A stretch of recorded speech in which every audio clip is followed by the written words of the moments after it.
নবী রাহমাতুল আলামিন সাইয়্যিদুল মুরসালিন হযরত মুহাম্মদ সাল্লাল্লাহু আলাইহি ওয়াসাল্লামের জীবন আদর্শ উসওয়াতুন হাসানা, এটা যদি আমরা অনুসরণ করি,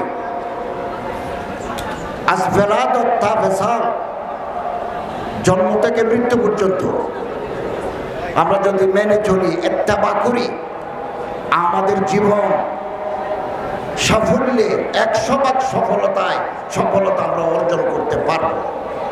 হযরতের জীবন আমাদের ব্যক্তি জীবনে, পারিবারিক জীবনে, সামাজিক জীবনে, রাষ্ট্রীয় জীবনে, আন্তর্জাতিক জীবনে সিরাত রাসূলকে, রাসূলের আদর্শকে আমাদের মেনে চলতে হবে। একটা জাতি সফল হতে পারে সিরাতুন নবীর উপর আমল করার বরকতে। এবং আল্লাহ তাআলা আমাদেরকে দুনিয়ায় পাঠিয়েছেন ইবাদত করার জন্য। ইবাদতবিহীন জীবন কোনো দাম নাই। এবং আল্লাহ পাঠিয়েছেন এখানে আমাদেরকে রিজিক তালাশ করতে বলেছেন, ওয়াবতাগু মিন ফাদলিল্লাহ, রিজিক তালাশ করো, খাবার, জীবন বাঁচানোর জন্য খাবার তালাশ করো। এই খাবার তালাশ করতে গিয়ে আমাদেরকে হালাল পথে যেতে হবে। দুর্নীতি, স্বজনপ্রীতি, দেশ থেকে টাকা বিদেশে পাচার করে খেলে হালাল রিজিক হয় না। হালাল হারাম যদি পেটে যায়, লা ইয়াদখুলুল জান্নাতা জাসাদুল গুযিয়া বিল হারাম। শরীরের ভিতরে রক্ত আছে 5.5 লিটার, হাড্ডি গোস্ত আছে 60 থেকে 70 কেজি। এই ভিতরে যদি 1 ফোঁটা রক্ত, 1 টুকরা হাড্ডি, 1 টুকরা গোস্ত হারাম দিয়ে তৈরি হয়, এই শরীর বেহেশতে যাবে না। এবং দুনিয়ার সমস্ত কাজের জন্য এখানে মামা আছে, বাগিনে আছে, এতে করে আমরা পার পেয়ে গেলাম, আখিরাতে আমরা পার পাবো না। ফায়সালুকুম মিন আমালিকুম, আল্লাহর দরবারে প্রতিটি কাজের জন্য হিসাব দিতে হবে। একথা যেন আমরা ভুলে না যাই, ভুলে না যাই। সুদ খাই, ঘুষ খাই, দুর্নীতি করি, সাদাবাজি করি, টেন্ডারবাজি করি, টাকা রোজগার করলাম, এই টাকা দিয়ে হজে গেলাম, এই হজ আল্লাহর দরবারে কবুল নাই। লোকে দেখবে হাজি সাহেব, আল্লাহর দরবারে হাজি নাই। কানজুল উম্মাহ একটা হাদিসের কিতাব। কোন মানুষ যদি হারাম টাকা দিয়ে হজ করে, মক্কা শরীফে যাইতে বলে লাব্বাইক আল্লাহুম্মা লাব্বাইক লা শারীকা লাকা লাব্বাইক ইন্নাল হামদা ওয়ান নি'মাতা লাকা ওয়াল মুলক লা শারীকা লাক, হাজিরা দেয়। ক্বালা মালাকুন ফিস সামা, আসমানে যত ফেরেশতা আছে একসাথে ডাক মারে, লা লাব্বাইক লা সাদাইক, তোমার হাজিরা কবুল নাই, তোমার জন্য কোনো সুসংবাদ নাই, হজ্জুকা মারদুদুন আলাইক, আল্লাহ তোমার হজ তোমারে ফেরত দিয়েছেন।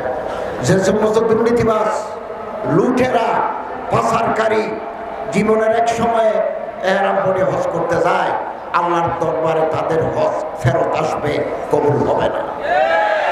এই জন্য আমাদের চেষ্টা চালাতে হবে যে যেখানে আছি হালাল রিজিক, বৈধ পন্থায় অর্জন।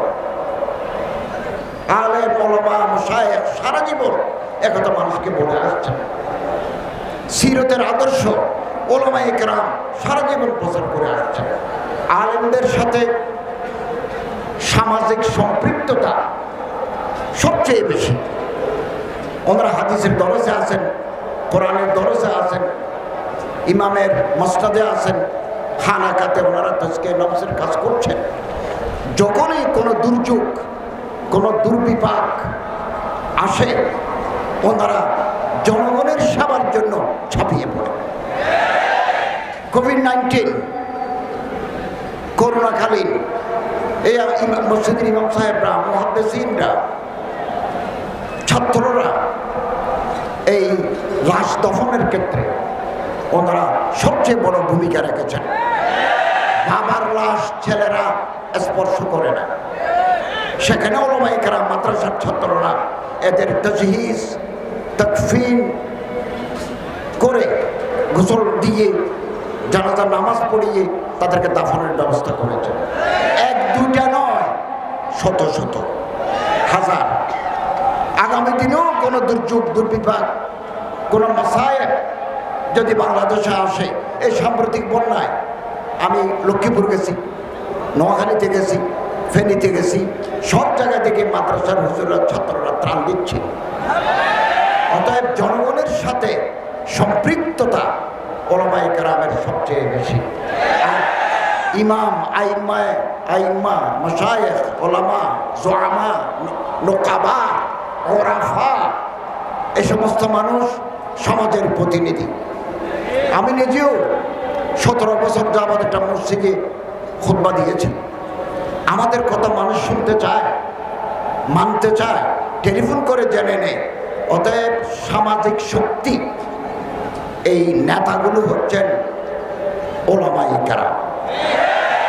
ওলামায়ে কেরামকে বাদ দিয়ে, তাদের মতামতকে অগ্রাহ্য করে বাংলাদেশের কোনো সিদ্ধান্ত কার্যকর হবে না। এবং আমি আপনাদেরকে আশ্বস্ত করতে চাই, আমরা যতদিন রাষ্ট্র পরিচালনার দায়িত্বে আছি, এই বাংলার সীমানার ভিতরে আল্লাহ রাসূল সাল্লাল্লাহু আলাইহি ওয়াসাল্লামের অবমাননা করে, ইসলামকে অসম্মান করে এরকম যদি কেউ কোনো মন্তব্য করে, কোনো পদক্ষেপ নেয়, আমরা তাদের প্রতিহত করার জন্য তৈরি আছি। আমাদের এই সরকার আলেমদের সাথে নিয়ে কাজ করতে আগ্রহী, তবে আমাদের সময় কম। আমরা ইন্টারিম গভর্নমেন্ট, অন্তর্বর্তীকালীন সরকার। আমাদের সাংবিধানিক দায়িত্ব হচ্ছে আরেকটা প্রধানমন্ত্রী না আসা পর্যন্ত আমরা আইন শৃঙ্খলা রক্ষা করব, এটাকে ডেভেলপ করব, রেস্টোর করব।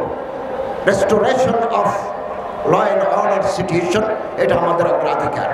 2, সাস্টেইনেবল ইকোনমি। আমাদের এখন রিজার্ভে টাকা নাই।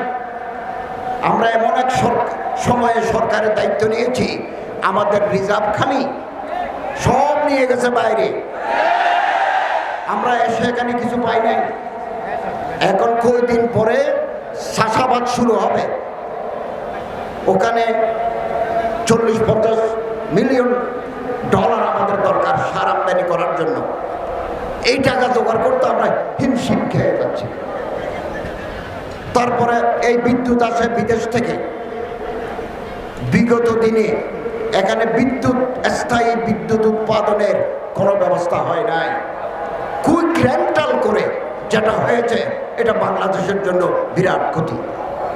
কুইক রেন্টাল থেকে আমরা সাপোর্ট পাচ্ছি না। এই জন্য আদানি গ্রুপকে আমাদের টাকা দিতে হয়, ওখানেও আমরা কিছু টাকা দিচ্ছি। সার আমদানির জন্য কিছু টাকা দিচ্ছি, আমাদের রিজার্ভ নেই। তবে আসার কথা হচ্ছে, বিদেশে যারা আছেন তারা ব্যাংকিং চ্যানেলে টাকা পাঠাচ্ছেন। এটা আলহামদুলিল্লাহ গত মাসে 2.2 বিলিয়ন হয়েছে। আপনাদের আত্মীয় স্বজন যারা বাইরে আছেন, হুন্ডিতে টাকা না পাঠিয়ে ব্যাংকিং চ্যানেলে টাকা পাঠালে আমাদের অর্থনৈতিক সমৃদ্ধি আসবে। আমরা চেষ্টা করছি ফরেন ট্রেড, রপ্তানির মাধ্যমে কিছু টাকা আনার জন্য আমরা চেষ্টা করছি। এক কথায় আমরা একটা চ্যালেঞ্জের ভিতরে যাচ্ছি। এই চ্যালেঞ্জ সাথে সমাধানে আমাদের সাথে আপনারাও আছেন, এই বিশ্বাস আমার আছে। সম্মানিত হাজরিন, টাকা রোজগার করা ফরজ। তলবু কাসবিল হালাল ফরিজাতুন বাদাল ফরিজা। আল্লামা তকি উসমানী সাহেব ইসলাহি খুতবাতে লিখেছেন, নামাজ, রোজা, হজ, যাকাত আউয়ালিন ফরজ, নিচে আরো ফরজ আছে।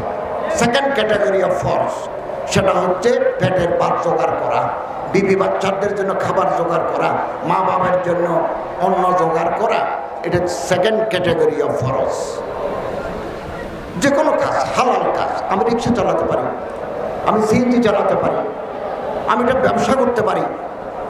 পয়সা থাকলে বড় ব্যবসা করব, পয়সা কম থাকলে ভ্যান গাড়ি দিয়ে তরকারি বেচবো। এগুলো ইবাদতের ভিতরে গণ্য, ইবাদতের ভিতরে গণ্য। এবং রাসূলুল্লাহ সাল্লাল্লাহু আলাইহি ওয়াসাল্লামের হাদিস আছে,